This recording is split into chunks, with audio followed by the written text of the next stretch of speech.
জুলাই জাতীয় সনদ সংবিধান সংস্কার বাস্তবায়ন আদেশ 2025 এবং জুলাই জাতীয় সনদের লিপিবদ্ধ সংবিধান সংস্কার সম্পর্কিত নিম্নলিখিত প্রস্তাবগুলোর প্রতি আপনার সম্মতি জ্ঞাপন করছেন।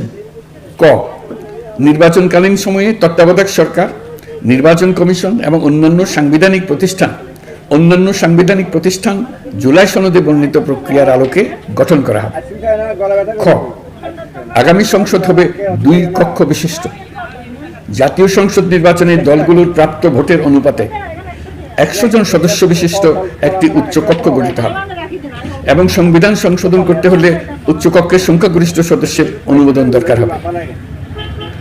গ, সংসদে নারীর প্রতিনিধি বৃদ্ধি, বিরোধী দল থেকে ডেপুটি স্পিকার ও সংসদীয় কমিটির সভাপতি নির্বাচন, প্রধানমন্ত্রীর মেয়াদ সীমিতকরণ, রাষ্ট্রপতির ক্ষমতা বৃদ্ধি, মৌলিক অধিকার সম্প্রসারণ, বিচার বিভাগের স্বাধীনতা ও স্থানীয় সরকার সহ বিভিন্ন বিষয়ে যে 30টি প্রস্তাবে জুলাই জাতীয় সনদের রাজনৈতিক দলগুলোর ঐকমত্য হয়েছে সেগুলো বাস্তবায়নে আগামী নির্বাচনে বিজয়ী দলগুলো বাধ্য থাকবে।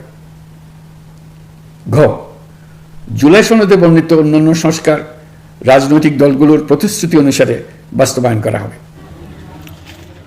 গণভোটের সংখ্যাগরিষ্ঠ ভোট হ্যাঁ সূচক হলে আগামী সংসদ নির্বাচনে নির্বাচিত প্রতিনিধি নিয়ে একটি সংবিধান সংস্কার পরিষদ গঠিত হবে।